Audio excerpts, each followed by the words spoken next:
dhegaystayaal muddo dheer bay farduhu nolosha soomaalidii xoolo raacatada ahayd mahuraan u ahaayeen. muddo dheer buu reerkii aan farda lahayn aanu bulshada dhexdeeda maamuus ku lahaan jirin. ha yeeshee waxaa la soo gaaray sannadihii 1920-nadii markaasoo ay maamuladii gumaysigu dalka oo dhan ku wada fideen. kolkii ugu horraysay ayaa waxaa geyiga soomaaliyeed laga abuuray talisyo dhexe oo laga amar qaato. waxaa la sameeyey hannaan garsoor, waxaana la qoray degmooyinka oo dhanna la wada geeyey ciidan boolisa oo loo kala ashtakoodo. intaasiba waxay yareeyeen milgadii iyo wax ku dheefkii fardaha, gaar ahaan kolkii la isu qoonsaday dhaca geerashii ay soomaalidu ku kala qaadi ogeyd. dhinaca kale waxaa dalkii si deg dega ugu soo batay baabuur miyiga iyo magaalooyinka isaga gooshta oo aad loogu nastay. waxaa looga raystay sodcaaladii hawkarka badnaa ee toddobaadada iyo bilahaba qaadan jiray, laguna rafaadi jiray. sidaasna waxaa u sii qiimo jabay gammaankii la fuuli jiray ee safar iyo sudeefba degaamada dalka loogu kala tallaabi jiray. gaadiidkii ay matooradu wadeen ee dhulka la keenay baa silic iyo saxariirba u waday. markaas baa dhaqaalahoodii faraha laga laabtay, waa la banjoogeeyey, daryeelkoodii baa la iska iloobay. saalibaax iyo waraabe dugaaggii baa laga soo xerayn waayey. kolkaas bay tirana yaraadeen, wixii ka harayna ay dhogor xumaadeen. maanseyahanadii baraaraha fardaha iyo ba-oodaba u soo joogay waxna ka yidhi waxa inta aan ogahay ugu horreeyey gabyaal la odhan jiray guuleed jucufe samatar.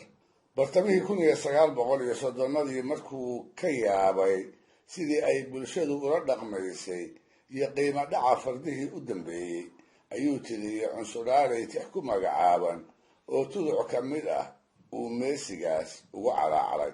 wuxuu yidhi, caynaan fardood baa adduun caraf u roonaaye baabuur sidii loo camiray, caynna geli waaye ceesaan riyaad iyo baroor, caar leh baa simane inaan haatan lagu ciilbaxayn saw cunsuro maaha. ismaaciil mire oo ka mid ahaa muqadimiintii daraawiishta ee fardaha ku gulfi ogaa ayaa isna 1940-nadii waxaa u muuqday wixii uu Guuleed arkay. wuxuu ka murugooday dibindaabyadii ay xilligaas farduhu ku sugnaayeen.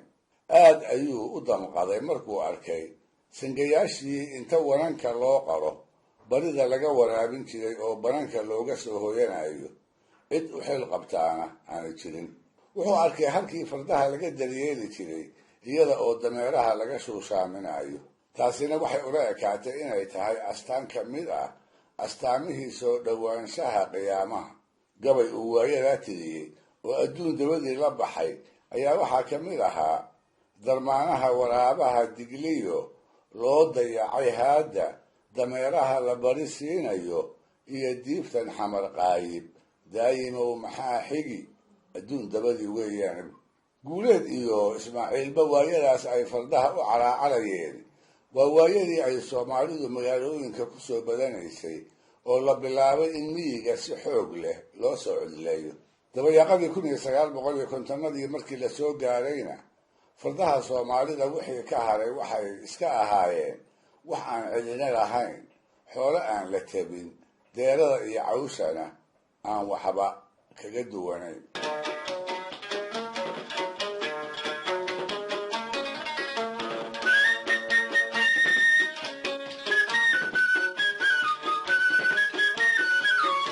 allah u naxariistay cabdi iidaan faarax oo ahaa gabyaal soo dhowaaday ayaa jeer la weydiiyey, cabdiyow geel ama gammaan midna weligaa ma ka gabayday? sida inoo muuqan doonta waxay ahayd wax in la haybiyo aanu filayn. cabbaar hadduu aamusnaa ayuu ku jawaabay, anigu maan soo gaarin wakhtigii gammaanka la fuulaayey ee raggu ama booli ku soo helaayey ama boojima haween uu kala baxsanayey ama uu wax ku soo dhacsanayay. sidaa darteed anigu anfaaciga gammaanka ma aan arag. geela qudhiisa lama aan dibadbixino, anigoo yaroo markaas dabadhowga uun ka adag baan miyiga ka imi. hadalkaas kooban ayuu cabdi ku dul maray dareenka gabyaaga iyo degaankiisu siday isugu xiran yihiin. markuu arkay in laga rabo inuu jawaabta faahfaahiyana wuxuu sheegay wax laga yaabay. wuxuu yidhi, nin waliba wixii uu ku intifaaco ayuu malaha kalgacayl u hayaaye waxaa anigu beri u gebiyey dameer aan lahaa. waxay ahayd waagii uu biyowaagu Hargeysa ka dhacay ee lacagta badan la kala siisanayay. aniga oo aan magaalada shaqo ku haynin ayaan haddana ku aroosay. waxsaan lahaa dameer aan mahdiyey oo ay hilibluhu iga kiraystaan. maalintiiba 4 shilin baa la iiga kiraysan jiray. wax alla ugu daraba 4taas xaaska ayaan biil u siin jiray. biyowaagiina waa dameerkii iga furtayoo aniga imaba saamayn. subaxdii baan inan yar u dhiibaa, kaasoo inta xaraf geeya 4 tanag kaga soo dhaamiya. 4taa tanag labana 3 shilin baan siistaa, labana xaaska ayaan u dhigaa. sidaas awgeedna anigu biyowaaba maan arag, ayuu yidhi cabdi. wuxuu raaciyey, maalintii dambe aniga oo dameerkii meel caws ugu dhigaya oo hor fadhiya ayaa nin xaasi la oran jiray inta ila kaftamay igu yidhi, cabdiyow, waxaa la yidhi bahalkan waad ka laalaadaa, qofkii uu caws ka cuno oo dilana waad la dagaalantaa. bahalkan kuwaa la tahay ma faras ba ah? niyow bahalkan si iska dheh. dabadeed hadalkaas xaashi intuu ka carooday ayuu dameerkii u gebiyey. wuxuu yidhi, midi xigay casabiya tol iyo xididba ii dhaanye, waa kii abaartii xumayd xaaska kaafiyeye haddaanu xerada berigii ku jirin. maxa ragoodeene alla ilaahay xil buu iga furtay iyo xan iyo ceeb weyne. ha yeeshee xasku igala baxay oo xusuusnahaye xoolaha qanaacaadka waa lagu xanaanshaaye. kolba waxaan la xayraamayaa xaaladan badaye, aniga xaashiyow neefku way xuliya hoobaane. kolkii 2 bahood loo xintamay xiis irmaan noqoye, waxaan xadhigga qoobka ugu suray. waan xafidayaaye xijaabtooyinkii baan ka baqay inay xereeyaan. xagun uga dhig inan yoohayaa hay xasaradayne, ayuu yidhi.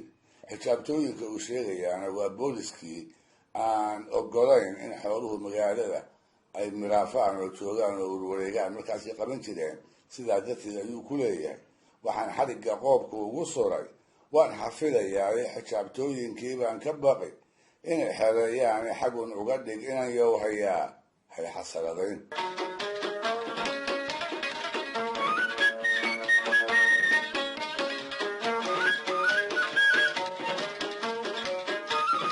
waa dhab oo siduu cabdi sheegay, nin waliba wixii uu ku intifaaco ayuu ka gabyaa. sidaa darteed gar buu u lahaa haddii uu gabaygiisa ku ammaanay dandarrada abaaraha neefkii dhaafiyey. inkastoo tixa dameer lagu ammaanayo ay soomaalidii hore gardarro iyo meelka dhacba u arki lahayd. si kastaba ha ahaatee, muddo dheer kadib weli soomaalida dhexdeeda waxa aan ka dhammaan rag aan samrin, rag ay caloolxuma ka haysay saxariirta u dambaysay maqnaanshaha waganadii ay ku indhadillaacsadeen ee sabada guryahooda ay ku arki jireen laguna dhaadan jiray. waxaa ka mid ahaa allaha u naxariistay gabyaagii la oran jiray aadan carab oo ka caraacaray guuldarrada fardahoodii u dambaysay iyo sida ay uga suuleen degaamadooda, kuwaasoo mar ahaa soomaalidu halka ay sangayaasha iyo darmaanaha wacan u doonato. 1980kii gabay uu tiriyey ayuu ku daray meelisyo tiiraanyo aad ahuwan iyo tuducyo ujeeddadaa xambaarsan.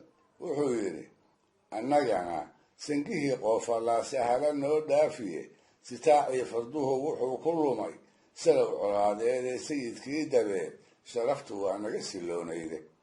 suunaalidii uu fuuli jiray sabanahaybkaygu ilma sugulo aan uga xil qabin silica mooyaane cid kalay ka sayndhabanayaan saaka ma ogeyne.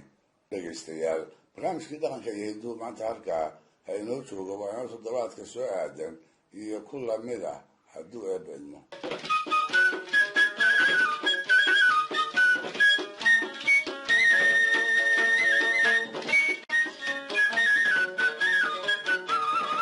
dhegaystayaal, sida aynu ognahay, xoolaha ay soomaalidu dhaqan jirtay welina ay dhab u shafeecsataa waa geela, looda iyo ariga. gammaanka ayaa weheliyey oo isagana ay jeer dhaqan jirtay, inkastoo sidaan barnaamij hore ku soo xusay 1930 wixii ka dambeeyey uu degaanka gabaabsi ku sii noqonayay gaadiidka matoor kale siday gumaystayaashu dalka u soo geliyeenba fardo iyo baqlaba waa hore ayaa laga maarmay cidina maanta waxba kuma fasho ma dameeraa iyaga unbaa dabar go'i waaye dhulka soomaalida waana kuma ladnayn weligoodii waaqoodna silic ku nool bay ahaayeen ariga oo weli ay soomaalidu si weyn u dhaqataa wuxuu u kala baxaa ido iyo riyo oo soomaalida qaarkeed ay ericad u taqaan guud ahaanna dunida oo idil waa laga dhaqdaa waxaana loo dhaqaalaystaa hilibkiisa caanihiisa haraggiisa iyo dhogortiisa dirkaba markay arrintu soomaalida joogtana waxaa jira arrimo uu xoolaha kala dheer yahay oo tarankiisa degdega ahi ugu weyn yahay 5 bilood oo keliya ayuu qaadaa halka geelu uu 13 ka qaado lo'duna ay 9 ka qaado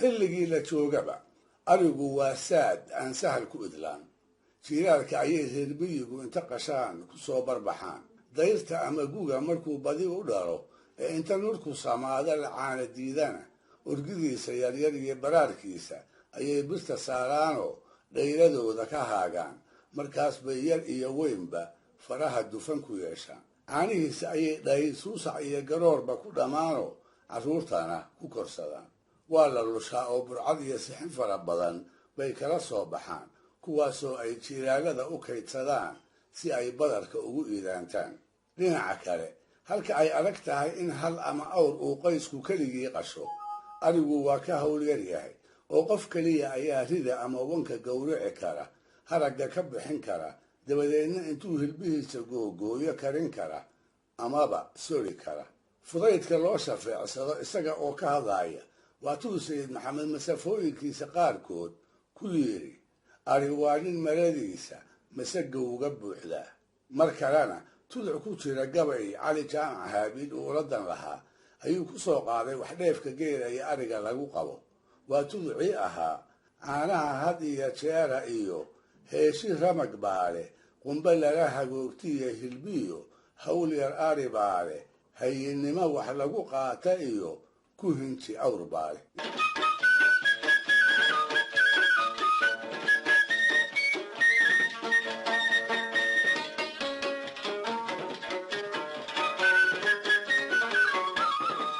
intaan haddaba ariga kala qaado aan iftiinka ku daaro idaha iyo kaalintii ay kaga jireen nolosha reer miyigeennii hore dhib iyo dheef waxay ku qabaanba iduhu dhulka soomaalida oo idil waa ku dhaqmaan waayo aragnimada biirtay sida lagu ogaadayse waxay ugu taran badan yihiin buurta dheeraran raas casayr ilaa geyiga danaakiilada carriga ka soo rogan ee dhaxanta leh gaar ahaan gobolka Sanaag af Soomaali ahaan xilliga ay xooluhu taranka u diyaarka yihiin waxaa loo badan yahay in la yidhaahdo geeli waa abaaha qaatay lo'dii iyo arigiina waa orgoodeen hase ahaatee sidaan odayada dagaalka ka maqlay Sanaag iyo dagaamada la ologo'a qaarkood idaha ayay gaar u soocaan markaas bay isugu warramaan idihii hebel waa sumladeen iduhu waa nugul sidaa daraaddeed ninkii dhalmadoodu markay ku aadi doonto aan ka fiirsan waa dhaafaan xilli baa loo eegaa waxaa laga ilaaliyaa inay dhalaan diraac laga yaabo inay dheeraato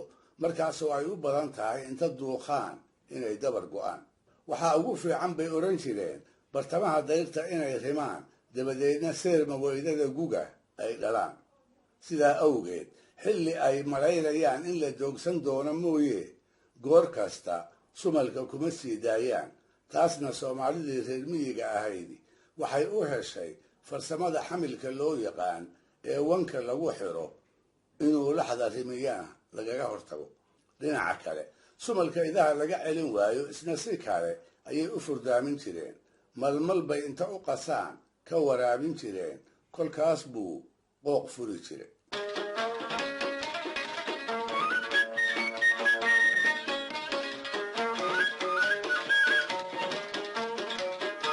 xoolayaqaankii Soomaaliyeed waxay oran jireen saddexda idaha baabiisa suul suluf iyo sumal suulka waxaa loola jeedaa laxda dhashay haweenayda siday guga u maalayso caanaheeda sii macaansata oo aan ka foqine xagaagana haruubka la daba taagnaata iyada oo ay nayshiina u dheer tahay suluftuna waa cambaar gasha oo u dhiganta cadhada geela iyo riyaha ku dhacda uskaga ayay sababsataa waxaana wax laga saaraa mooro aan loo saxar tirin oo lagu xereeyo dhul kulul oo la geeyo ama xilli roobaadkii hore oo aanay doogsan si wacanna u mayrmin waa laga daweeyaa halka ay cambaartu kaga taal oo badanaa garbaha ah ayaa dhogorta laga xiiraa dufanna waa laga mariyaa si hilibka iyo haraggu ay u kala foqaan ninkii aan sidaas ula tacaalinna xeladiisa waa ku yaraadaan waxaa saddexaad ee idaha u darani waa sumalka oo ah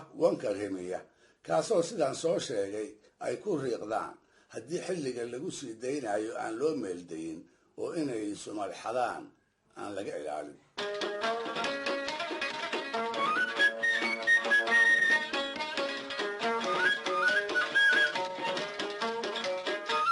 waxaa la yidhi nin reer berberaad ahaa ayaa jeed idihii ka le'deen kadib isaga oo aan xidigaha u eegin markuu iyaga iyo sumalkii faraha isaga qaaday bartamaha dilaac dheeraatay kolkay wada dhaleen oo biyo iyo baadil ay la joogsadeen ayay huf iyo halaan jirin noqdeen maalintii dambe haweenaydii u dhaxday oo xerada maran la qaracantay ayaa odaygii hiif iyo haaraan kula dhacday markaas buu uma garaabina eedeedii iska daafacay gabay uu u tiriyey qaybo ka mida ayuu ugu sheegay isaga aawadiis in aan idahoodii ku le-ani ay eersadeen abaartii gaagmareebtada ahayd ee uunka kala gaabisay tusaale wuxuu u siiyey xoolaha la dhaqdo geelii ugu adkaysiga badnaa oo awrtiisii ay weyda la kacela'dahay banankana ku wada baktiday ugu dambaystiina wuxuu ku tuuray su-aal aan quursi ka taganayn oo ahayd naahooy waad iga gar daran tahay ma anigaa geela baaba'ayna baarqabba u qumiyey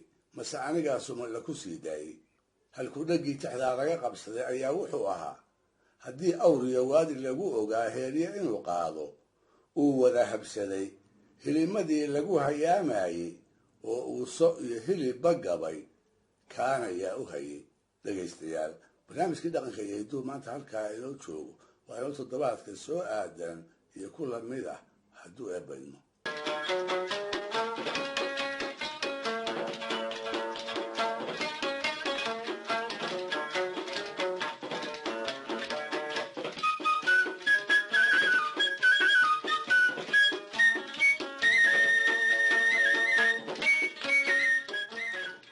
iyo qayb saddexaad oo ka mid a taxanihii idaha iyo soomaalidii hore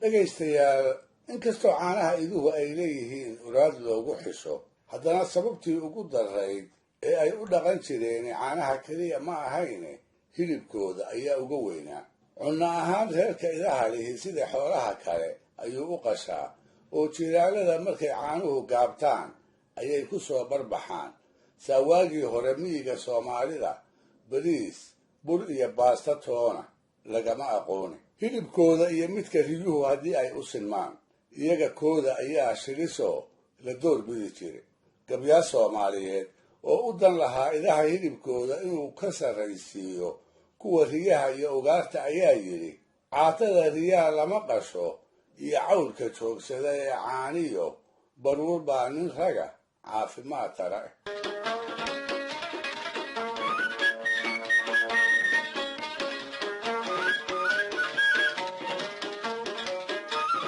cunto keliyase uma ahayne hilibka iyo barida idaha caafimaad ahaanna soomaalidii hore waa isku daaweyn jirtay waxtarkooda dhinacaasna dhab ayay u rumaysnaayeen mahmaahihii ay inooga tageenna waxaa ka mid a tii ay ku odhan jireen lax iyo laxow meel ma wada galaan taasoo ay ula jeedeen cudurrada iyo kaarkooda in barida idaha lagula tacaali karo daawona ay u noqon karaan ninka jaba ee la kabo ama inta xanuunsada dabin lala tacaalo dabadeedna soo roonaada way baanan jireen wax lagu baantana waxaa loogu jeclaa wan afcadda ah oo inta la qalo jiir iyo caddiinba hilbihiisa laga durduuro. dhowr siyood ayay hilbahaas ugu wanaajin jireen. qaar waa loo kariyaa, isla markiibana fuudkii ka soo baxay oo heenkiisii leh baa loo hormariyaa. qaar kale waa loo shiilaa oo cadad yaryar oo kumbis loo yaqaan ayaa looga dhigaa. qaar kalena waa bari fudlo oo waa jiir, bari iyo subag fiixa oo la isku googooyey. waxyaqaanka odayadii ahaa ee aan soo gaaray siday odhan jireen, bil iyo laba markii hilbahaas uu bukaanku maalintiiba 3 jeer ka dhergo, layda geelana uu ka dambaysiiyo, ayuu hagaag uga boodi jiray, midab hor lehna la soo bixi jiray.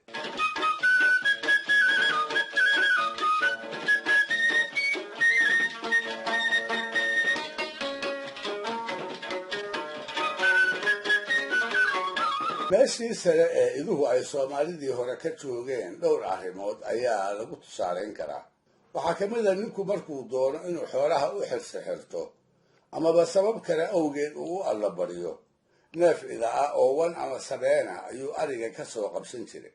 isaga ayuu balaaye xijaab ka dhigan jiray. waxay rumaysnaayeen hadduuba neefkaas huray in muraadka uu leeyahayna samada laga aqbali doono. dhinaca kale, xididka reerka u soo gogol fadhiista, ergada maamuuska mudan ee sarsarkiisa soo gasha, wadaadka magaca weyn leh ee masallaha ag dhigta, iyo xigaalka soo tamadiya, intaba wax lagu sooro waxaa ula wanaagsanaa wan loo qalo.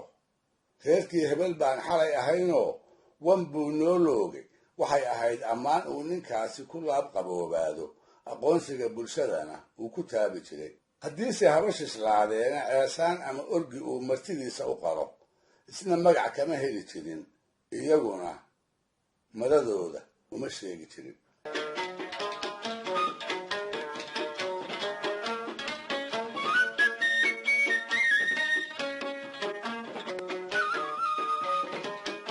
xirsi-xirka iyo martida oo loo loogi jiray ka sokow, waxaa jiray marar kale oo ninka reer kalihi uu wanankiisa midkood huri jiray. isaga oo raalli ku ah ayuu u qali jiray haweenay u dhaxda oo mindhaa si gaar ahna uu u jecel yahay, kol dhowna inta uu mushay wiil u dhashay. taasna aan ku tusaaleeyo sheekada aan kol dhow idiin warin doono ee suugaan afeedda ummadda ku soo aroortay laguna yaqaan. waxaa la yidhi soomaalidii qarniyadii hore ee reer miyiga ahayd nin ka mid ah oo madi ahaa ayaa guursaday. labadii da-ood oo hore ayaa waxaa u dhashay 2 gabdhood. mar saddexaad ayay afadiisa uur yeelatay. wuxuu sugaba allaylehe waa soo shindhaweysay. maalintii dambe ayaa inta afka dhegta loo saaray waxaa loo sheegay ooridiisii uurka lahaydi inay foolanayso, dumarkii ka dhalin lahaana ay dul tuban yihiin. kolkaas buu farxad kala batay. wuxuuba laabta gashaday in mooggan ay wiil dhali doonto. dabadeedna culaabtii 9 bilood iyo xanuunkii foosha si uu ku ilowsiiyo, intuu arigii ku orday ayuu wan jabsaday ka soo qabsaday. kaasna kuma uu ekaane koosaro timir ah oo delisyada uu ka soo amaahdayna meel buu ugu diyaariyey. ha yeeshee aqalkii lagu umulinayay markii inta laga soo baxay uu aralaas ka maqli waayey ayuu isgalay. isla markiibana umulisooyinka tii ugu soo horbaxday oo la soo joogsatay ayuu weydiiyey, heblaay hebli maxay dhashay? saatii oo madluunsan baa ku jawaabtay, iyadaa isdhashay oo ay ula jeeday gabar bay dhashay. kolka ma war baa yaal, sow candhuuf dib umuu liqin. cabbaar gebina kadibba arigii oo hortii ka soo waday ayuu wankii ku dhex sii daayey. timirtiina awalba ciddii uu ka soo amaahday ayuu u celiyey.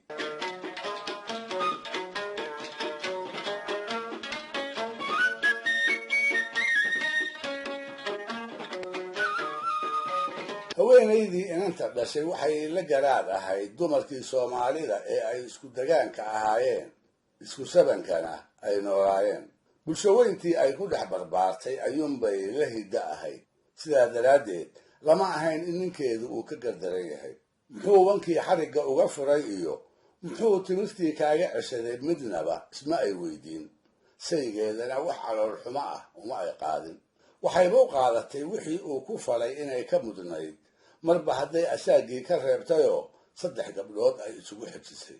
si kastaba ha ahaatee, toddobaadkii ay umushay kii xigay ayaa loo dhabogalay. waxaa la maqlay iyada oo u heesaysa dhowaanta gabadhii ay dhashay oo ay fuduudo ula baxday.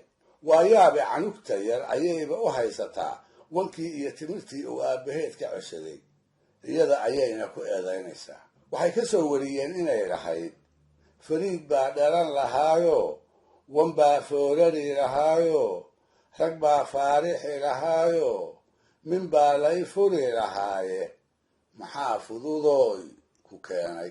dhegaystayaal, barnaamijkii dhaqanka iyo hidduu maantana halkaa ha inoo joogo. waa inoo toddobaadka soo aadan iyo qayb afaraad oo ka mid ah taxanaha idaha iyo soomaalidii hore.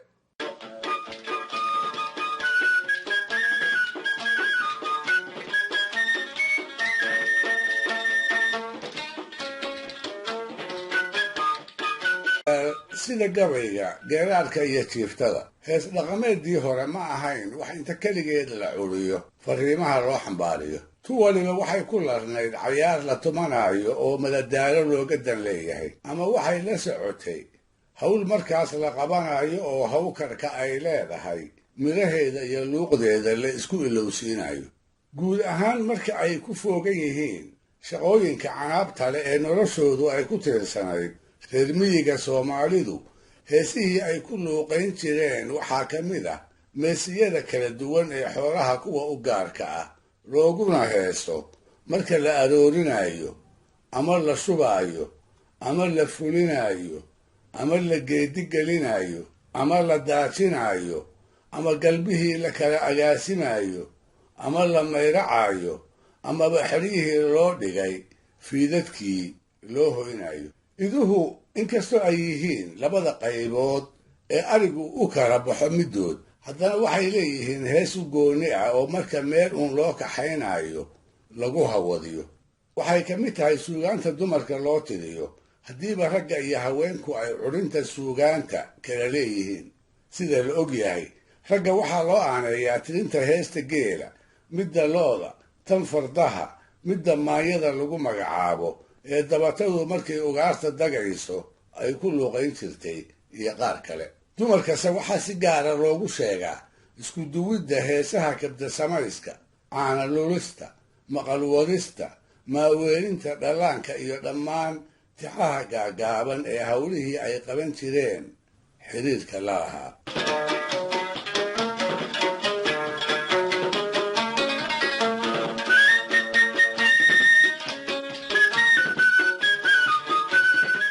guud ahaan miisaanka gaaban ama fudud ee maansada ayaa heesaha dhaqanka lagu curin jiray. tan iduhuna kama duwana oo meeliskeedu wuxuu la dherer yahay kuwa geela iyo looda. sida loo badinayana waxaa tirin jiray gashaantimaha ariga raaca iyo hablaweynta dhaqaalihiisa ku kormeerta. aalaabana waxay ku saabsan yihiin tilmaanta waxtarka ay iduhu u leeyihiin dadka dhaqda noloshooda. taasna aan ku tusaaleeyo heesahooda dhowr ka mid ah oo markii ceelka loo wado ama cashinta lala joogo ay habluhu ugu luuqayn jireen.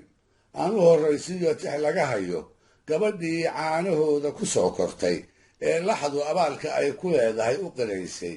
laxda iyo hooyadii dhashay gabadhii inta sintay ugu heestay, aday habayoo adaa hadalkiyo hadaaqa i baray. mar kalena iyada oo ku ammaanaysa jiiraalada markay tahay hilibka iyo subagga idaha sida loogu baxsado ayay tidhaahdaa, maalin cadaroo caana gaabteen codcodkaagiyo cad ma laysdaray. mar kale intay u bogto naysha dhinaca kaga lamaansan iyo barida ay ruuxayso ayay tidhaahdaa, cambar nayshiyo cadka barida leh cukukubiyaal. mar kalena sidii waxay afgaranayso ayay laxda ugu warantaa. waxay ku wargelisaa ninkii dhaqay inuu maqan yahay oo berrin kii ay markaa ku jireen ka deegaan roon uu iyada ugu sahan tegey. markaas bay tidhaahdaa, xaluu gudayoo geesigii dhaqay geeya fuuliyoo geeda kuu doon. mar kale wanka ayay si gaara ula kaftantaa. waxay u sheegtaa inaysan gar ahayn hooyadii dhashay inay weydi la dirgan la'dahay, isaguna uu baruur la socon waayo. hooy, waxaan aad tiidayso hooyadaa wax ka sii ayay ku tidhaahdaa. daylow habartaa doogi maysee doosha bar ugo. mar kalena waxay la yaabtaa muggii ay halis galaanba siday iduhu u cayntaan, siday ugu badbaadaan roobabka hillaaca weyn leh ee inta dhulka maaruqa biyo iyo baad miiran u roga. markaas bay tidhaahdaa, adoo haydelay oo ilmihii huray, hagoogana roob soo hillaaciyo soo hugla. mar kale iyada oo eebbe uga baryaysa abaaraha inaysan ku harin ayay ugu ducaysaa, allow dayrooy maalin dayrwaa oo dabayla leh oo dadba isnacay ha ku dilinoo ha ku dabargoyn.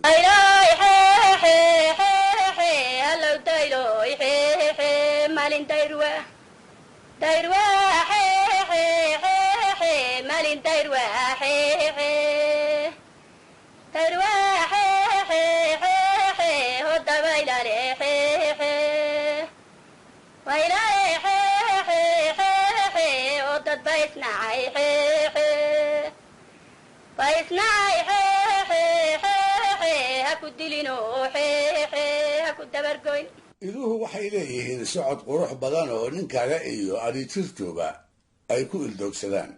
mar walbase ma ahe waa marka intay deegaanta ka cokanaadaan ay dhaadan yihiin, marka ay qoodaynayaan ee gabar luuq wanaagsan ay heesahooda kolba mid ay dhagaha ugu shubto, dabadeedna intay u bogaan ay labaca barida iyo macasha ay kol qura wada ruxaan, iyada oo ku ammaanaysa xarraga socodka, hebadnimada iyo cadkooda intaba.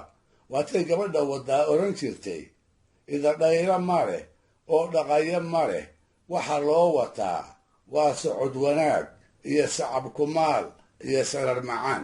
inanta qoyskoodu hodanka yahay oo inta la guursado lagu bido wanbay u qali jireen, haddii waagadda xalaarkee maalin maalmaha ka mid ah ay hilib rabooto. markaas baa heesta soo socota gabadhii curisay waxaa isula ekaaday socodka kibirka iyo suuruhu ku dhan yihiin ee gabadhaas reerka ladan ka dhalatay, reerka ladanna u gashay, iyo socodka isna xarragada miiran ah ee idaha. dabadeedna labada socodba intay iswaraari u aragtay ayay tidhi, sida inan sida inan weyn oo walaala leh oo wadaad qabo oo wallacay tidhi oo wan loo qalay iswaraariyaal.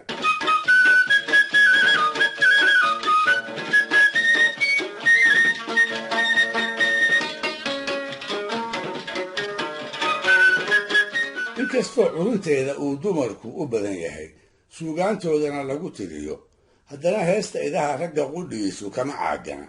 maalinta ay ceelka ka waraabinayaan ayay tirin jireen meelisi ay naftooda ku dhiiri gelinayaan, neefka idaha ahna ay ku ammaanayaan. waxaa la yidhi nin ay ahayd berri oo ay kallan yihiin inuu idaha ceelka kaga horreeyo oo darkii wadaantii iyo yeeshii lagu subi lahaaba uu gooroon u sii diyaariyo, ayaa fiidambeedkii hurda qabatay. wuu lulmooday. markaas buu isku qabtay, ma haddaad ceelka ugu dheelmataa mase waad yala seexataayoo xidigta waabade markay soo iftiinto ayaad u labalaxaadsataa. ugu dambaystii wuxuu arrintii rogrogaba hurdo tala waa la noqon weyday. markaas buu inta helheshay kabihii cagta ku ritay, dabadeedna waxaa la maqlay isaga oo inta dhaqaaqay ku celcelinaya, nin la gaacunay oo lugtu u taal ma ladaayo ma lulmooda. mid kale ayaa isaguna isku tirtirsiiyey inuu idaha u hagar baxo oo ceelka iyo carshintaba uu ugu roonaado kadib markuu hilib macaankooda xusuustay. markaas buu yidhi, awlalka xargagay oo xayaabada xagga sare ku leh xaaxa mooye xoolo kala ma leh. dhegaystayaal, barnaamijkii dhaqanka iyo hidduu maanta halkaa ha inoo jooga. waa ina toddobaadka soo aadan iyo qayb kale oo ka mid ah taxaanaha idaha iyo soomaalidii hore.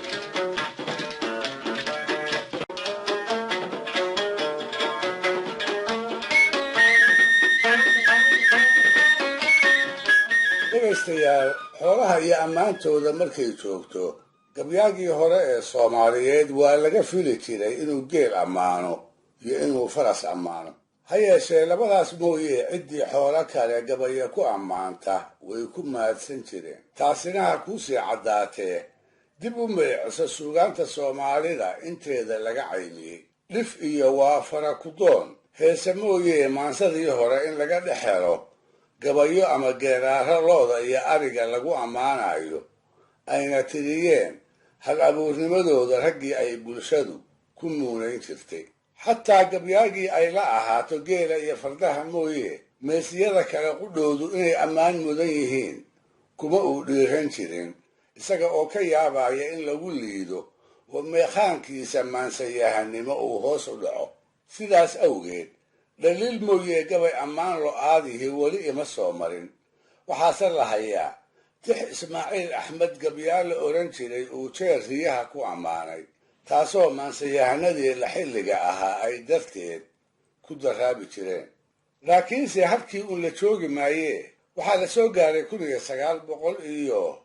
1960 markaasoo si kadis ah maansada soomaalida loogu soo biiriyey gabay dameer lagu ammaanayo iyo geeraar orgi maalintaas dhashay oo xabkii ku yaal lagu koolkoolinayo. yeelkeede waxaa maansada caynkaas u dhiiran ugu yaab badan uguna dambeeyey gabay dhowaan soo baxay, gabay idaha lagu ammaanayo, hal abuurka tiriyeyna uu aad ugu faragaraystay.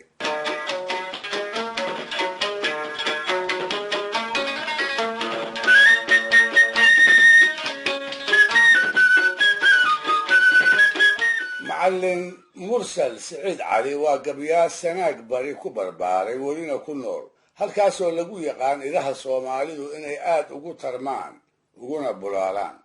maxaa ugu wacan haddaan toydayna waxaa la igu warramay inuu yahay geyi kulansaday 4 waxyaalood oo meesigaas u roon: cimilo qabow oo waa biyo oo waa baad oo waa bannaan.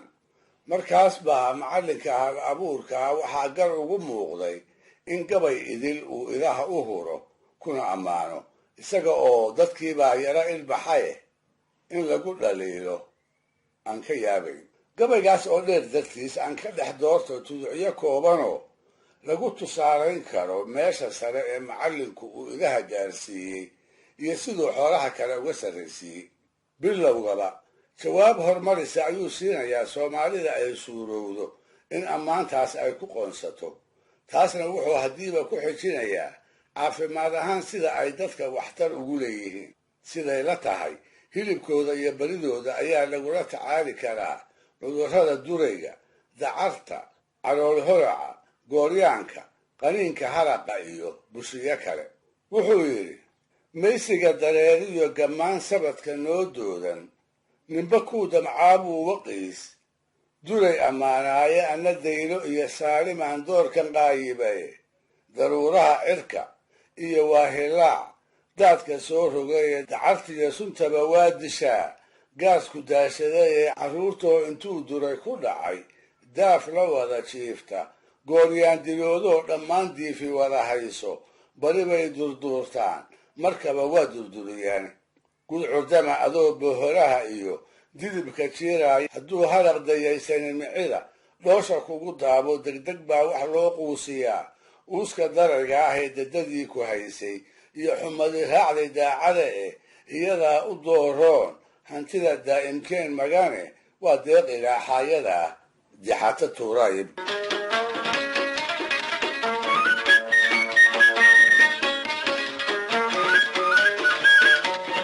maanta idaha inta uu ku jiro qaybo kale oo gabaygiisa ka mid a ayuu macallin mursal meesiyada kalena ku liidayaa. lo-da ayuu ku yasayaa, riyaha iyo dheeftooda ayuu ku yaraysanayaa. markuu isbarbar dhigana in iduhu ay labadaba ka wacan yihiin ayuu ina barayaa. taasise la yaab ma lehee waxaa la yaab leh inuu ku dhiirrado iduhu inay geela qudhiisana ka wanaag iyo waxtar badan yihiin, weliba marka xilli abaaraad lagu jiro. waa fikrad soomaalida inteeda badan aan ka dhaadhici karin oo marahayga in madaxa loo ruxaa ay macallinka ku adkaan doonto.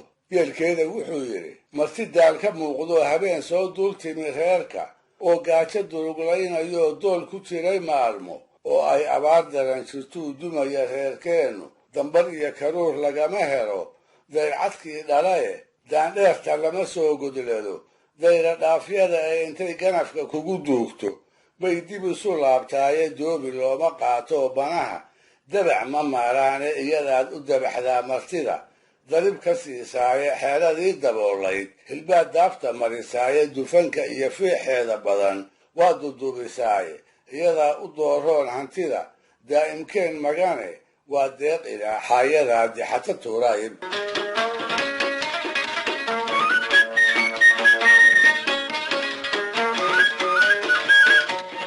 meel kale oo gabayga ka mida ayuu inagu barayaa dhulka ay ku baraaraan ee iduhu ay ku bataan markaas buu leeyahay dalka ay ku tarantana haddaan dib uga faalloodo waa dibir xadeed iyo nugaal darantu taalaaye waa dageeladii qoorta iyo daacadii ximan ee dureeriyo cakaalay sidii deera hogataaye daraygii sibaayiyo jilbaha waa ku dabacdaaye maqashana waxay daadisaa meel buxidu taalee diqda iyo halkii baal ku jiro muudal baa dega ee sool duur leh iyo toomo dheer waa ka durugtaaye buuraha dushooda iyo guban xeebta dacalkeeda dambas bay ku noqotaa haddii looga dhiga dayre duuflaalka iyobaa ku fura doqon aan fiicnayn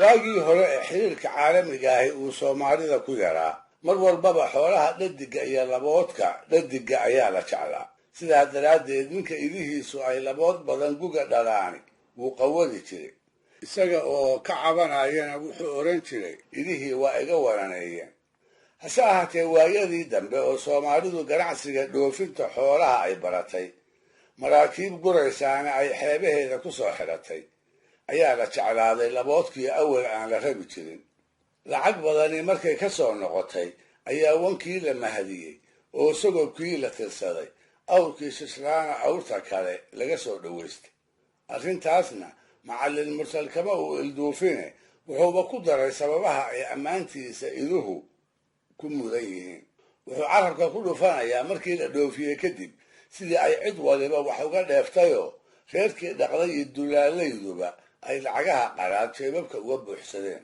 wuxuu yidhi damaankiiyo baraarkay dhashaa saaran doonyaha dibadaha waxa loo dhoofiyaa waa dirkii gorode waa dheeman daafaha fadhiya oon la dayn karina dilaalkeeda keliyaa dibiro lala dangiigaaye dirham iyo waxaa laga helaa doolar iyo luule daaraha waxa lagu seesayaa daawad weeyada ee iyadaa u dooroon hantida daa'imkeen magane waa deeq ilaah xaayadaa dixata tuuraayib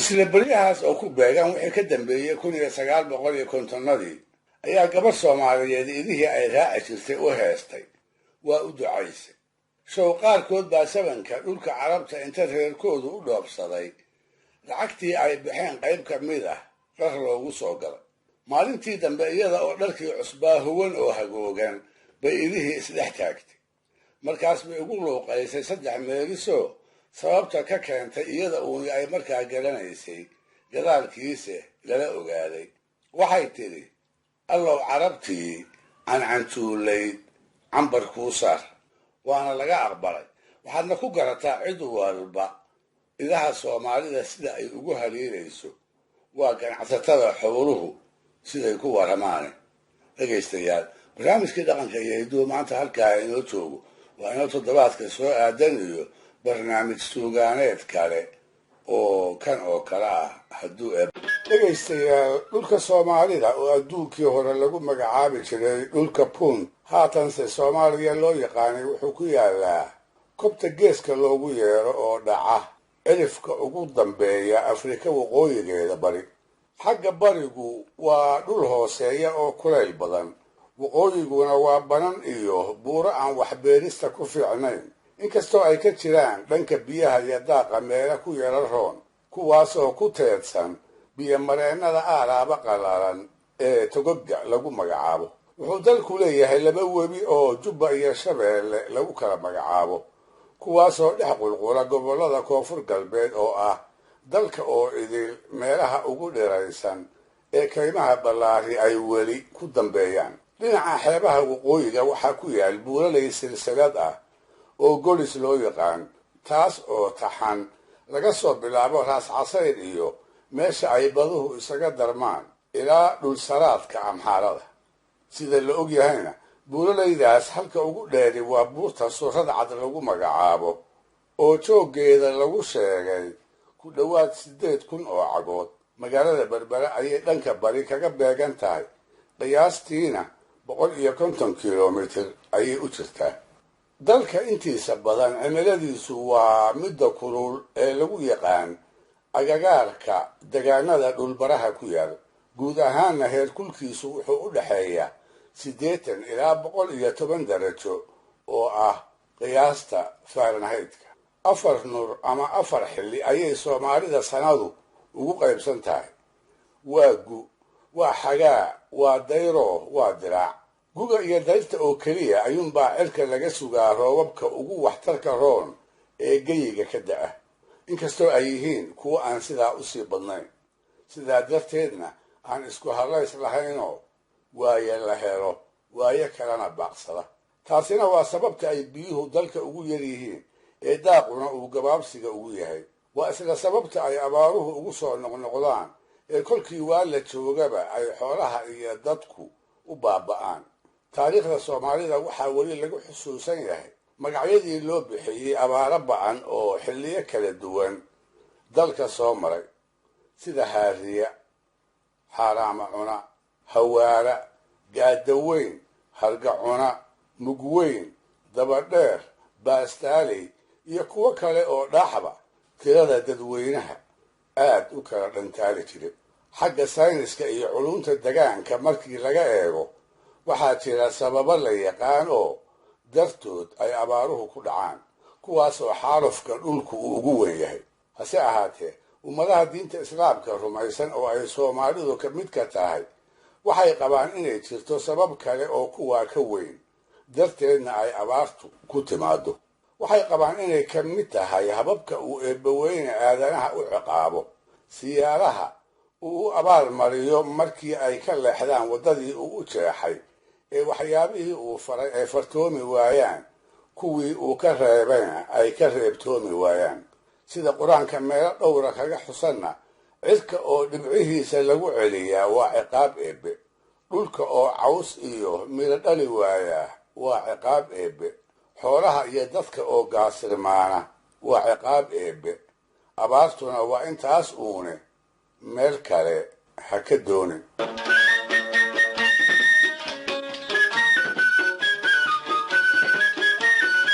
haddaba Soomaalida oo muslim wada sheegataa kolkay abaari ku dhacdo maxay samayn jireen? way isu soo bixi jireenoo wadajir bay u allabaryi jireen. yar iyo weyn, culimo iyo caamo, rag iyo dumar, bandiiran bay isugu iman jireen. daanku qalinlaha hamigiisu dugsi qur-aanka ku xiran yahay ayay goobta soo taagi jireen, oo isagaan weli dembi loo qorine intay looxa madaxa u saaraanoo qorraxda joojiyaan ayay ka codsan jireen roob khayr leh dadka iyo duunyadaba inuu eebbaweyne u weydiiyo. isla goobtaas ayaa salaada roob doonta loo yaqaan lagu tukan jiray. halkaas baana inta la ducaysto lagu kala dareeri jiray, iyada oo deeqda eebbe aad loogu rajo weyn yahay. ardada qur-aanka iyo wadaadada ka sokow gabyaaga ayay maalintaas oo kale weydiisan jireen, isaguna inuu eebbe bariyo hibada gaar ahaanta loo siiyey ee maansada ahna uu ku baryo. bulsho ahaan waxaa ka dhacdhacsaneed rabbi agtiis in gabyaagu uu weji ku leeyahay, oo sida habaarkiisa loo aqbalo ay u dhowdahay in ducadiisana la aqbalo. sidaas baa waxaa ku abuurantay haba tiro yaraatee maanse roob doonta ku saabsan, taasoo qaybo ka mid ah barnaamijkan iyo qaar xigi doonaba aan ku soo qaadi doono. aan u horraysiiyo Cali Xuseen Xirsi oo ku caanbaxay maansooyinkiisii gobonnimo doonka u badnaa, uuna tirin jiray xilliyadii madax bannaanida dalka halganka loogu jiray. haddaba goor aan ku wado inay ku beegan tahay horraantii 1960-nadii, saban ay abaar darani dhulka wada saabatay, ayaa Cali la weydiistay gabay roob doona inuu eebbe ku baryo. isna wuu yeelay, inkastoo sidii ay rabeen aanu arrinta u abbaarin. waxay filayeen intuu gacmaha kor u taago inuu eebbe dhab ugu baryo, iyaguna ay aamiinta ku kaalmeeyaan. ha yeeshee iyagii dhibbanaa ayuuba eed iyo canaan ku asqaysiiyey. wuxuu u sheegay abaarta lagu salladay inay eebbe ka mutaysteen ee aanu ka gardarayn. tixay dulucdeedu sidaa tahay ayuu tiriyey, taasoo uu ku bilaabay su'aal hordhac ah oo ahayd: dadow, haddaan idiin sheego abaaraha sababta keentay, kulayl awgiis sababta dhulkii loo joogi kari la'yahay, gofo roobaad sababta cirkii looga waayey, sababta ay xoolihii u le'deen, sababta gaajada iyo aradku ay ummadda sad ugu noqdeen ee dhirtii ay u engegtay, bananka iyo bannaanada sababta ay ugaartii ugu wada baktiday. wixii ay intaasiba inoogu dhaceen haddii aan idiin sheego, ilaahay ma loo noqonayaayoo ma lagu waantoobayaa?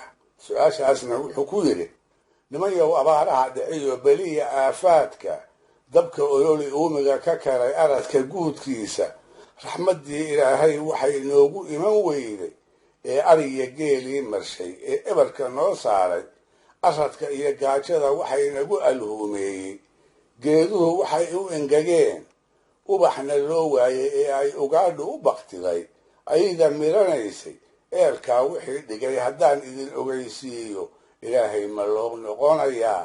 axadki weeyaane.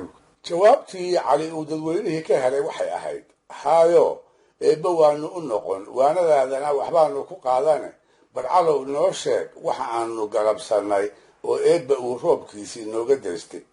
dabadeedna wuxuu u kala dhigdhigay waxyaalaha ay eersadeen, sida sheegashada islaamnimo iyo ku dhaqan la-aantiisa, iscollaysiga iyo isgardaraysigooda, nacaybka ay uurka isugu hayaan, kala dhaca xoolaha iyo ammaano cunkooda. wuxuu yidhi: haddii ay islaamnima jirto oo la ijtihaadayo, ashahaadda iyo toobadii lama ilaaweyne, ilaahay ma loo noqonayaa? axadki weeyaan.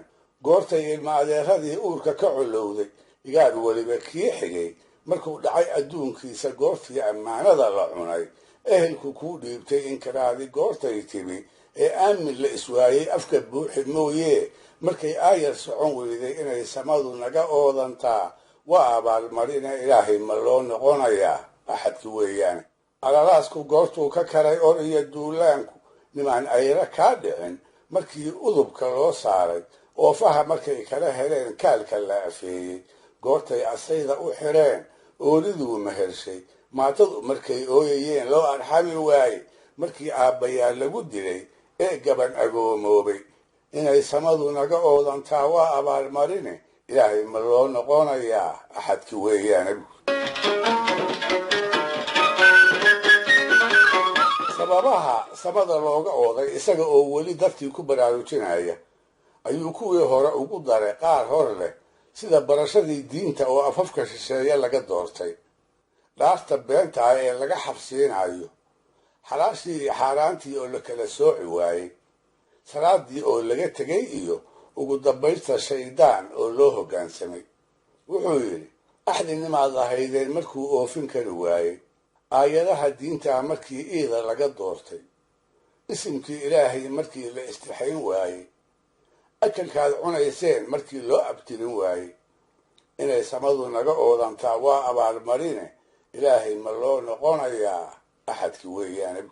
aakhiro ilowdiyo jannada aqalladeedii, addimaadda goortuu wadaad idin ogeysiiyo, aadaanka oo yeeray baad orod ku dhaaftaane, eygii hadduu idin duwaday, aadanba habowshay oo uu ibliis idinku muday, shalay iraabkiisa, inay samadu naga oodantaa waa abaalmarina, ilaahay ma loo noqonayaa? axadki weeyaane. dhegaystayaal, barnaamijkii dhaqanka iyo hidduhu maanta halkaa ha inoo joogo, waayo toddobaadka soo aadan iyo barnaamij suugaaneed kale oo ku saabsan maansada abaarta iyo roobdoonta.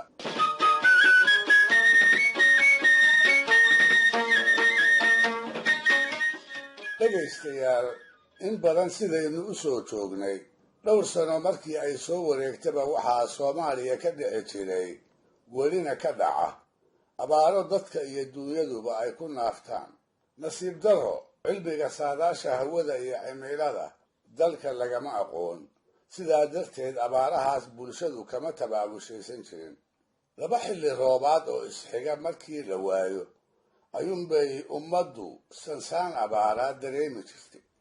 mid saddexaad markuu u raaco oo keliya ayuunbayna ogaan jirtay abaar ba'ani inay hareeraysay.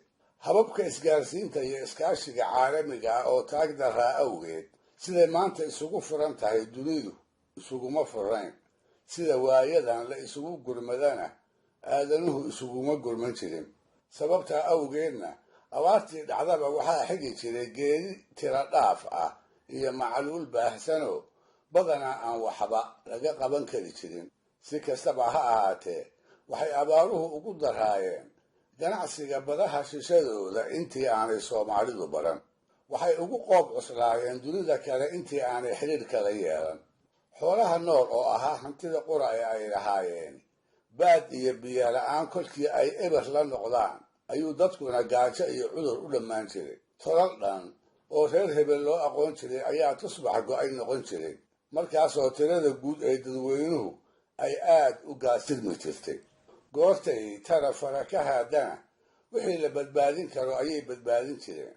bar xoolaad iyo dalag beereedba goortay ku diimaan ayay dadka wixii maantaa uu socod ku harsan yahay u luudin jireen meel wuxuu nolol ah ay ku maqleen. wixii kalena halkooda ayay uga dhaqaaqi jireen. awoowayaal iyo ayeeyooyin weli naftii ku jirto iyo maqaadiirta ayay isaga tegi jireen.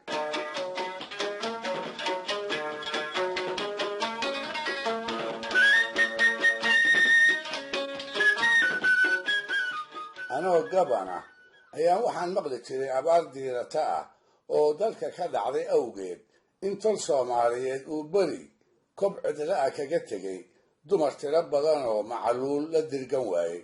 waxay ahaayeen dumar markaas weli noolaa oo heble iyo heble loo garanayo oo sara joog daaye fadhigii tahli kari waaye. si loola joogo iyo si wax loogu qabto markay garan waayeenna way calool adeygeen.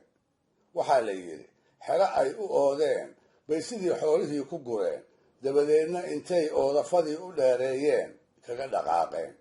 marahaygana si dhacdadaasi aanay xusuusta uga bixin balli meeshaas ku yiil ayay bulshadii arrintaas ogeydi naaga oodays u bixisay. welina soomaalida qaarkeed ayaa taqaanoo agagaarkiisa degta. dhinaca kale siday ila tahay meel cidla-a lagama mala awaalin sheeka xariirooyinka soomaalida kuwooda dadqalatada ku saabsan sida dhegdheer iyo qaarka la midka ah.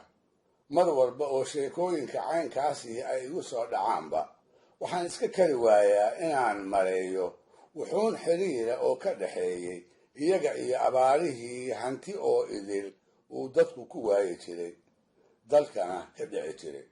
waase male malana run ma wada noqdo.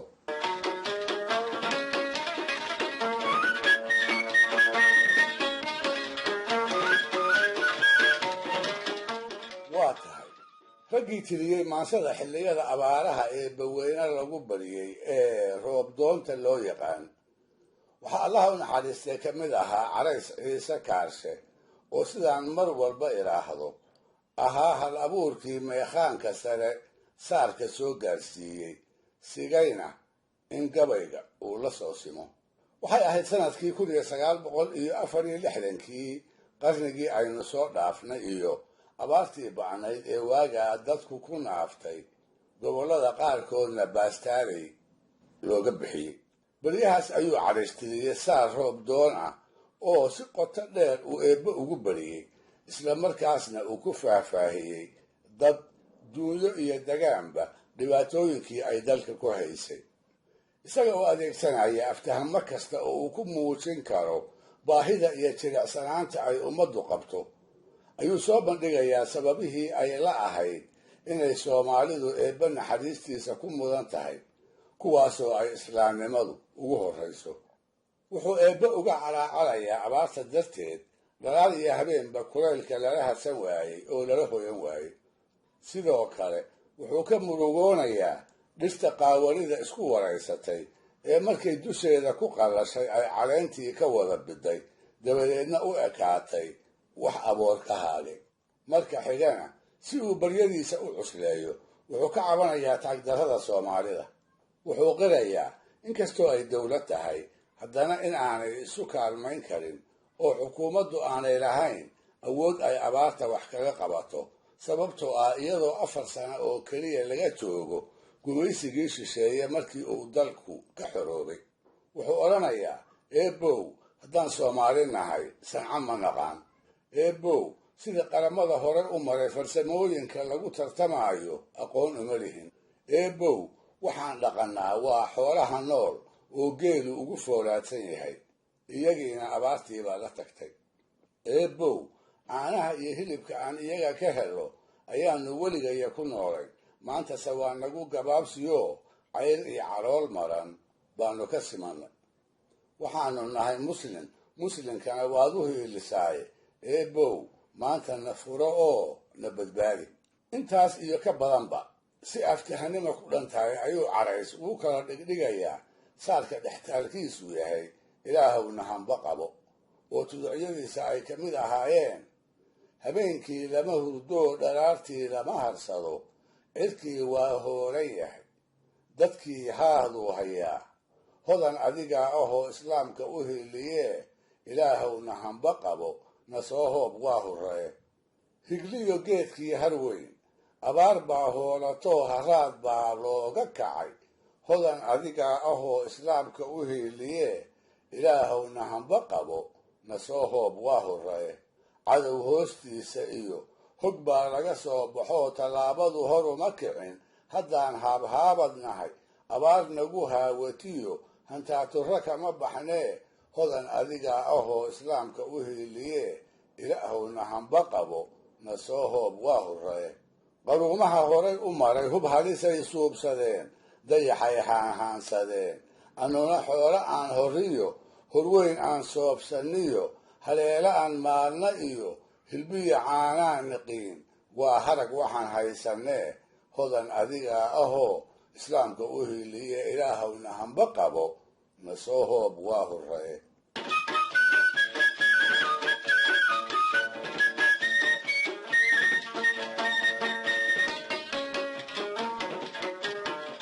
isaga oo aad moodo inuu ku kalsoon yahay in ducadiisa la aqbali doono ayuu meelaha saarka ugu dambeeya wuxuu hal abuurku eebba kaga baryayaa, roobow roob ma tahay lama rabee, midka uu Soomaalida ugu deeqi doonaa inuu noqdo mid lagu naaloodo oo bashbash iyo barwaaqa mooye dadka iyo dalka aan dhibaato u keenin.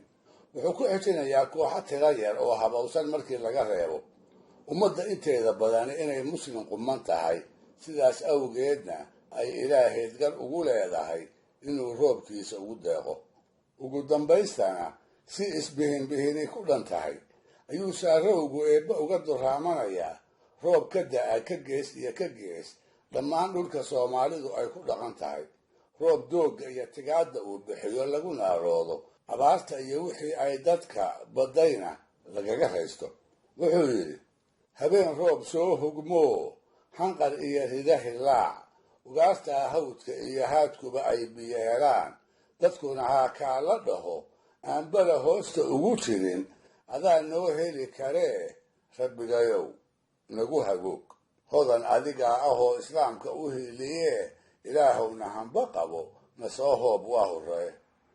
in doontoo hadaf jiroo barkeen uu yahay habow, hawraartii nebiga iyo hoggaankaan haysanaa, hooguhu waa hal iyo laba, hodan adigaa ahoo islaamka u hiiliyee, ilaahowna hamba qabo na soo hoob waa horree.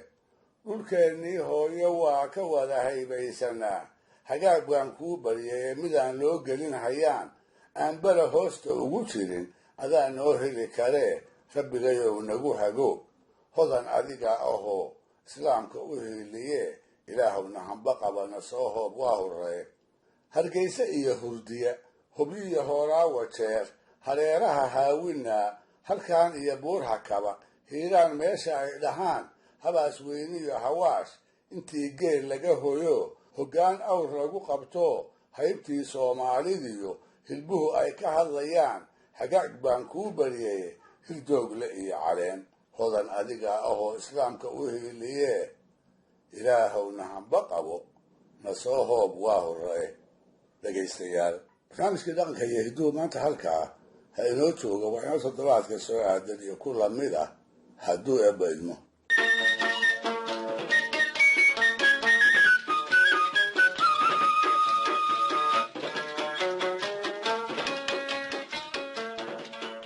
qayb saddexaad oo ka mid ah taxanihii ku saabsanaa maansada abaaraha iyo roobdoonta.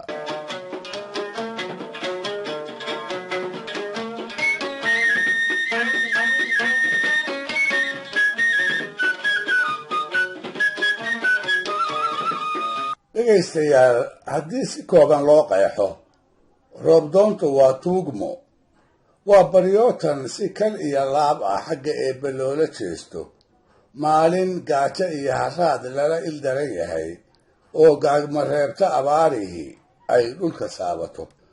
markay naftooda iyo midda qoysaskooda u yaabaan, waa salaad iyo gacmo warasho si wada jir ah ummadaha muslimka ahi ay ilaahood kaga duraantaan roob ay ku badbaadaan. waa bannaanbax diinta islaamka lagu yaqaano bulshada meeshaa ku dhaqan qaybaheeda oo idili ay ka qayb qaadato, iyada oo tufku khayraha wadaadka ah iyo ardayga daanku qalinlaha ahi ay aad uga muuqdaan goob walba oo maantaa oo kale roobdoon laga qalqaaliyo. labadoodaas waa ardayga iyo wadaadkee waxaa saddexeeya oo marar badan isagana goobaha lagu arki jiray gabyaaga degaanka markaas la joogo caanka ka ah. barnaamijyadii kan ka horreeyey midkood sidaan ku soo xusayna, wadaadka iyo ardaygu haddii duco iyo qur-aan akhris ay roobdoonta kaga qayb galaan, gabyaaguna wuxuu kaga qayb qaataa maanso allabari ah, taasoo in laga aqbali doono ay soomaalida badankeedu rumaysnaan jirtay.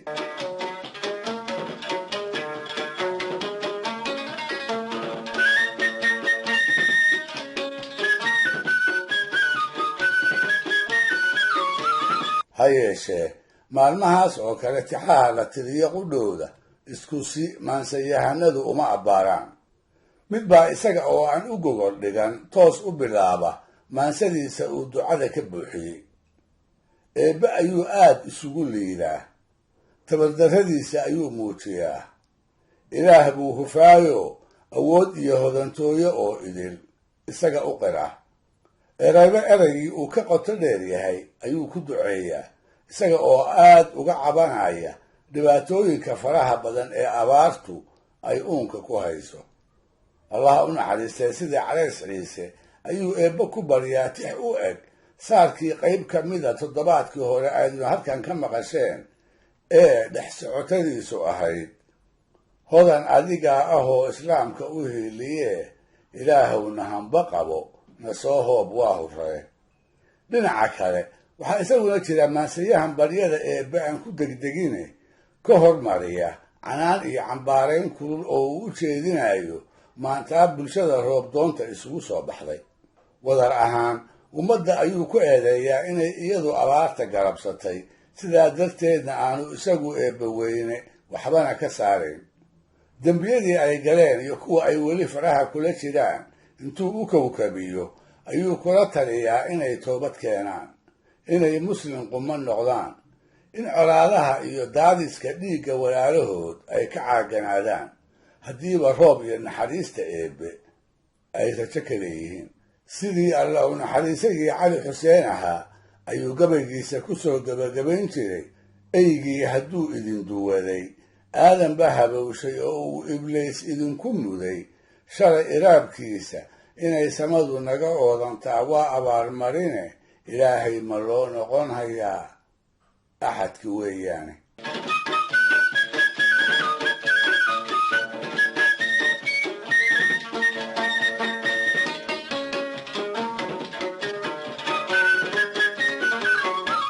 tix gaaban oo roobdoona waxaa isagana laga hayaa allaha u naxariistee gabyaagii caanka ahaa ee la oran jiray cabdilaahi suldaan tima caddana lagu naanaysi jiray. siday soomaalidu tidhaahdo waxaad moodaa isaga iyo cali xuseen markii la abuurayey in dhoobadooda isku meel laga soo qaaday. labadu isku degaan weligood ma noqon, sidaasoo ay tahayna waxay ahaayeen laba gabyaa oo cabsida eebbe, qabyaalad nacaybka iyo soomaalinimaduba ay aad ugu weynaayeen. weliba intaan dhiirado ayaan odhan karaa labadooda iyo Carays Ciiseba waxay astaan u noqon karaan maansayahanada ereygii ay ku tiraabaanba uu daacadda ka ahaa, kuwii wanaagga ummadoodu uu dhaaxba ka hor muuqan jiray, kuwii ba'eeda habeenkii dhaladi waayi jiray, maansayahanadii dhaqankooda iyo gabaygoodu ay islahaayeen ee dhowni raacnimo aan weligood lagu xaman, afkooda iyo uurkooduna ay isku mid ahaayeen. Si kastaba ha ahaatee, gabay xoogaa dheer oo qodobo dhowra uu ku soo qaaday ayuu Timcadde ku soo gabagabeeyey tuducyo allabari ah oo uu kaga qayb qaatay dalka oo idil roobdoon markaa ka aroosnayd, iyada oo abaartii 1964 ay dadka iyo duunyadaba silcinaysay. hase ahaatee baryada eebbe toos u gudageli maayee tabtii Cali Xuseen yeeli jiray ayuu yeelay. dadweynihii ayuu dhab u haaraamay, iyaga ayuu mas-uuliyadda abaarta iyo ciqaabta la marsiinayo wax ka saaray. oo torow muxuu sidaa u yeelay? meelisyadiisa soo socda sida ka muuqan doonta wuxuu saluugsanaa guud ahaan dhaqamada diinta islaamka weydaarsan ee Soomaalida uu ku arkay. wuxuu aad ugu dhaliilayay dilka iyo dagaalada aan turinshaha lahayn ee dhexdooda ka dhaca. markaas buu ku xukumay inay yihiin duul ay islaamnimadii kala fogaadeen, taasoo uu u soo daliishaday xilliyada ay ladnaanta iyo barwaaqada ku jiraan kibir awgiis inay eebbahood iska ilaawaan, ayna xusuustaan oo keliya sida abaarta qayb cadhadiisa ka mid ahi markay ku habsato.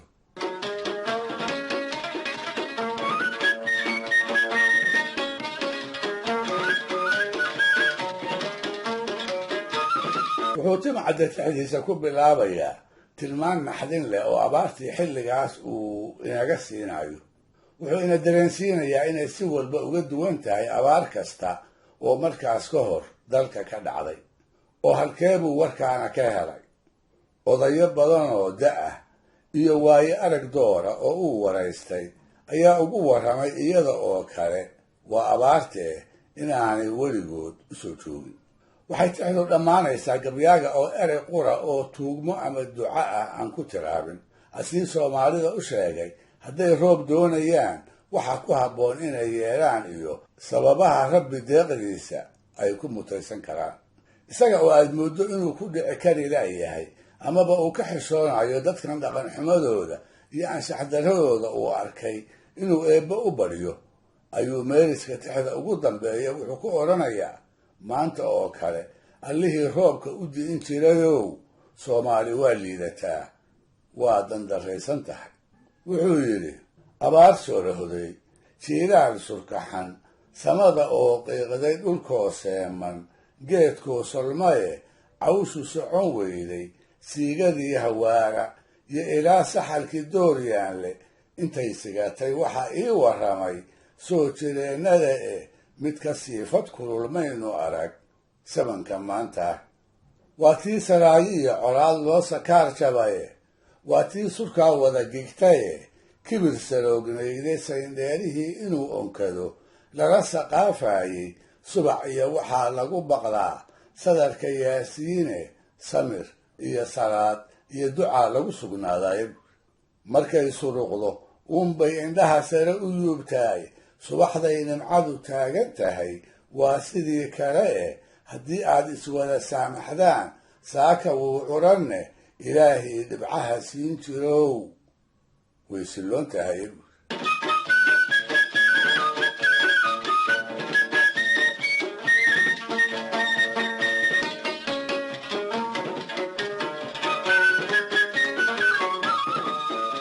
ilaahay dhibcaha siin jirow way silloon tahay.